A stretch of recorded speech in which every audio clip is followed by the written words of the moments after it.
ਭਗਤ ਸਿੰਘ ਜੀ ਇੱਥੋਂ ਦੇ national college ਵਿੱਚ ਦਾਖਲਾ ਲਿਆ ਅਤੇ ਉਹਨੂੰ ਇਸ ਰਾਹੇ ਪਾਉਣ ਵਾਲਾ ਮੋਹਨ ਰਾਏ ਸੀ, ਜਿਹਨੇ ਹਿੰਦੁਸਤਾਨ ਕਮਿਊਨਿਸਟ ਪਾਰਟੀ ਦੀ ਨੀਂਹ ਰੱਖੀ। ਉਹ ਵੀ ਇੱਥੇ ਆਉਣ ਜਾਣ ਵਾਲਿਆਂ ਵਿੱਚ ਸ਼ਾਮਲ ਸੀ।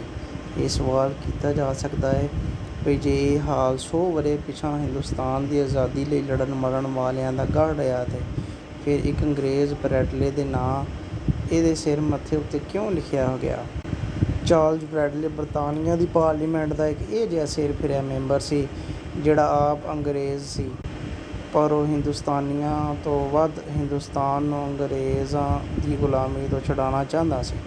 ਉਹ ਆਪਣੀ ਪਾਰਲੀਮੈਂਟ ਵਿੱਚ ਹਿੰਦੁਸਤਾਨ ਨੂੰ ਆਜ਼ਾਦ ਕਰ ਦੇਣ 'ਤੇ ਜ਼ੋਰ ਲਾਉਂਦਾ।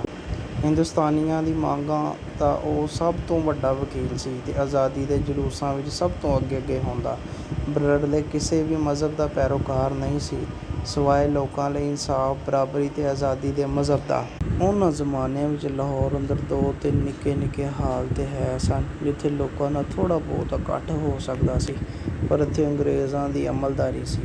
ਹਿੰਦੁਸਤਾਨੀ ਉੱਥੇ ਖੁੱਲ੍ਹ ਕੇ ਆਜ਼ਾਦੀ ਦੀ ਗੱਲ ਨਹੀਂ ਸਨ ਕਰ ਸਕਦੇ। ਜੇ ਕਰਦੇ ਤਾਂ ਬਗਾਵਤ ਦਾ ਜੁਰਮ ਲਾਗੂ ਹੋ ਜਾਂਦਾ। ਉਹਨਾਂ ਵਕਤਾਂ ਵਿੱਚ ਲਾਹੌਰ ਦੀ ਰੀਟਿੰਗਟਨ ਰੋਡ 'ਤੇ ਗੋਰੇ ਅਫਸਰਾਂ ਦੇ ਵੱਡੇ ਬੰਗਲੇ ਹੁੰਦੇ ਸਨ। ਚਾਰਲਸ ਬਰੈਡਲੇ ਨੇ ਇਸ ਰੋਡ ਦੇ ਕੋਲ ਆਪਣੇ ਪੱਲਿਓਂ ਜ਼ਮੀਨ ਦਾ ਇੱਕ ਟੋਟਾ ਲਿਆ ਜਿੱਥੇ ਬ੍ਰਿਟ ਦੇ ਹਾਲ ਦੀ ਨੀਂਹ ਰੱਖੀ ਗਈ ਅਤੇ ਅੰਗਰੇਜ਼ ਸਰਕਾਰ ਦੀਆਂ ਨੀਂਦਰਾਂ ਹਰਾਮ ਹੋ ਗਈਆਂ। ਬਰੈਡਲੇ ਨੂੰ ਇਸ ਜੁਰਮ ਦੀ ਸਜ਼ਾ ਇੰਝ ਦਿੱਤੀ ਗਈ ਵੀ ਉਹਨੂੰ ਹਿੰਦੁਸਤਾਨ ਤੋਂ ਕੱਢ ਦੇਣ ਦਾ ਸਰਕਾਰੀ ਹੁਕਮਨਾਮਾ ਜਾਰੀ ਕਰ ਦਿੱਤਾ ਗਿਆ। ਬਰੈਡਲੇ ਇਸ ਹੁਕਮ ਨੂੰ ਸਿਰੇ ਤੋਂ ਮੰਨਣ ਤੋਂ ਇਨਕਾਰੀ ਹੋ ਗਿਆ। ਅਖੀਰ ਉਹਨੂੰ ਕੈਦ ਕਰਕੇ ਜ਼ਬਰਦਸਤੀ ਇੰਗਲਿਸਤਾਨ ਘੱਲ ਦਿੱਤਾ ਗਿਆ। ਪਾਬੰਦੀ ਲਾ ਦਿੱਤੀ ਗਈ ਵੀ ਉਹ ਕਦੀ ਵੀ ਹਿੰਦੁਸਤਾਨ ਪਰਤ ਨਹੀਂ ਸਕਦਾ।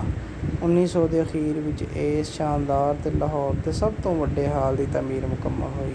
ਸੁਰਿੰਦਰ ਨਾਥ ਬੈਨਰਜੀ ਨੇ ਸੰਗਮਰਮਰ ਦੀ ਉਸ ਤਖ਼ਤੀ ਦਾ ਗੁੰਡ ਲਾਇਆ ਜਿਹਦੇ ਉੱਤੇ ਕਾਲੇ ਅੱਖਰਾਂ ਨਾਲ ਬਰੈਡਲੇ ਹਾਲ ਉਲੀਕਿਆ ਹੋਇਆ ਸੀ। ਲੋਕਾਂ ਨੇ ਇਸ ਹਾਲ ਨੂੰ ਉਸਾਰਨ ਲਈ ਆਪਣੀਆਂ ਤਿਜੋਰੀਆਂ ਖਾਲੀ ਕਰ ਦਿੱਤੀਆਂ।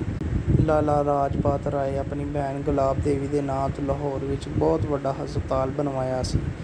ਉਹਨਾਂ ਵੀ ਦਿਲ ਖੋਲ੍ਹ ਕੇ ਬਰੈਡਲੇ ਹਾਲ ਦੀ ਤਾਮੀਰ ਵਿੱਚ ਹਿੱਸਾ ਪਾਇਆ।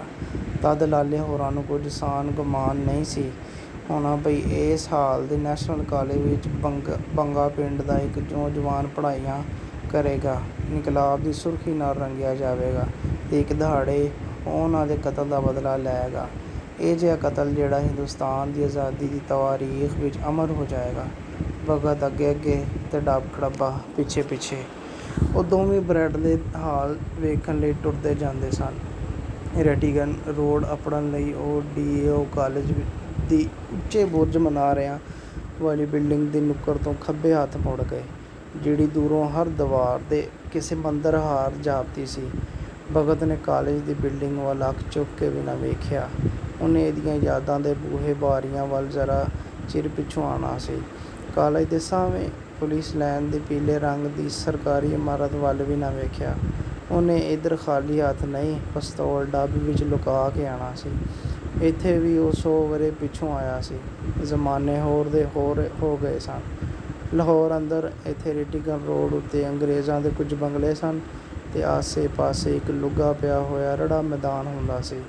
ਜੰਗਲੀ ਘਾਹ ਬੂਟ, ਝੜ ਬੇੜੀਆਂ ਅਤੇ ਅੱਕ ਦੇ ਬੂਟੇ ਹੁੰਦੇ ਸਨ।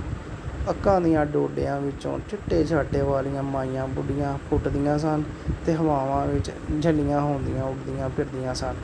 ਘਾਹ ਬੂਟ ਅਤੇ ਝੜ ਬੇੜੀਆਂ ਦੇ ਮੁੱਢਾਂ ਅੰਦਰ ਨਿਓਲਿਆਂ ਅਤੇ ਸੱਪਾਂ ਦੀਆਂ ਖੁੱਡਾਂ ਹੁੰਦੀਆਂ ਸਨ। ਇਸ ਪਾਸੇ ਜਾਂ ਤਾਂ ਕਾਲਜ ਪੜ੍ਹਦੇ ਪਏ ਹੋਏ ਮੁੰਡੇ ਆਉਂਦੇ ਸਨ ਅਤੇ ਜਾਂ ਪੁਲਿਸ ਲਾਈਨ ਦੀ ਬਿਲਡਿੰਗ ਅੰਦਰ ਜਿਨ੍ਹਾਂ ਦੀ ਡਿਊਟੀ ਲੱਗੀ ਹੋਈ ਸੀ ਉਹ ਪੁਲਿਸ ਵਾਲੇ ਆਉਂਦੇ ਸਨ। ਪੁਲਿਸ ਲਾਈਨ ਦੇ ਅਹਾਤੇ ਵਿਚਕਾਰ ਉਹ ਟਿੱਬਾ ਸੀ ਜਿੱਥੇ ਬਾਬਾ ਫਰੀਦ ਹੋਰਾਂ ਦਾਤਾ ਸਾਹਿਬ ਦੇ ਮਜ਼ਾਰ ਨੂੰ ਅੱਖਾਂ ਵਿੱਚ ਰੱਖ ਕੇ ਇੱਕ ਲੰਮਾ ਚਿੱਲਾ ਕੱਟਿਆ ਸੀ। ਉਸ ਟਿੱਬੇ ਉੱਤੇ ਸਾਵੇ ਅਤੇ ਪੀਲੇ ਰੰਗ ਦੇ ਝੰਡੇ ਲੱਗੇ ਹੋਏ ਸਨ। ਕਦੀ ਕਦਾਈਂ ਕੋਈ ਸਾਈਂ ਲੋਕ ਟੱਲ ਖੜਕਾਉਂਦਾ ਆ ਜਾਂਦਾ, ਬੂਟੀ ਪੀ ਕੇ ਹੱਕ ਫਰੀਦ ਦੇ ਨਾਅਰੇ ਲਾ ਕੇ ਟੁਰ ਜਾਂਦਾ। ਅਤੇ ਹੁਣ 100 ਵਰ੍ਹੇ ਲੰਘਣ ਪਿੱਛੋਂ ਨਾ ਉਹ ਲੁਗਾਪਨ ਅਤੇ ਨਾ ਰੜਾ ਮੈਦਾਨ। ਹਰ ਪਾਸੇ ਕਾਰਾਂ, ਬੱਸਾਂ, ਮੋਟਰਸਾਈਕਲ ਅਤੇ ਵੈਗਨਾਂ ਇੱਕ ਦੂਜੇ ਨਾਲ ਭਿੜਦੀਆਂ ਸਨ ਅਤੇ ਬੰਦੇ ਧੱਕ ਮਕੌੜੀਆਂ ਹਾਰ ਕੁਰਬੁਲ ਕਰਦੇ ਫਿਰਦੇ ਸਨ। ਏਡੀਆਂ ਪੁਰਾਣੀਆਂ ਰਾਹਾਂ ਕਿੰਝ ਯਾਦ ਰਹਿ ਸਕਦੀਆਂ ਨੇ। ਉਹ ਭੁੱਲ ਗਿਆ ਵੀ ਕਾਲਜ ਦੇ ਕਿਹੜੇ ਪਾਸੇ ਰੀਟਿੰਗਟਨ ਰੋਡ ਅਤੇ ਬਰੈਡਲੇ ਹਾਲ ਕਿੱਥੇ। ਉਹਨੇ 1-2 ਰਾਹਗੀਰਾਂ ਨੂੰ ਖਿਲਾਰ ਕੇ ਬਰੈਡਲੇ ਹਾਲ ਦਾ ਰਾਹ ਪੁੱਛਿਆ, ਪਰ ਉਹਨਾਂ ਦੀਆਂ ਮੁਹਾਂਦਰਿਆਂ ਉੱਤੇ ਪਛਾਣ ਦਾ ਕੋਈ ਪਰਛਾਵਾਂ ਨਾ ਆਇਆ। ਬ੍ਰੈਡਲੇ ਹਾਲ ਇੱਕ ਇਹ ਜਿਹਾ ਓਪਰਾ ਨਾਂ ਸੀ ਜਿਹੜਾ ਪਹਿਲੀ ਵਾਰ ਉਹਨਾਂ ਦੀਆਂ ਕੰਨਾਂ ਵਿੱਚ ਪਿਆ ਸੀ। ਇਸ ਨਵੇਂ ਮੁਲਕ ਵਿੱਚ ਲੋਕੀ ਆਜ਼ਾਦੀ ਦੀ ਤਵਾਰੀਖ ਵਾਂਗੂ ਬ੍ਰੈਡਲੇ ਹਾਲ ਨੂੰ ਵੀ ਭੁੱਲ ਗਏ ਸਨ।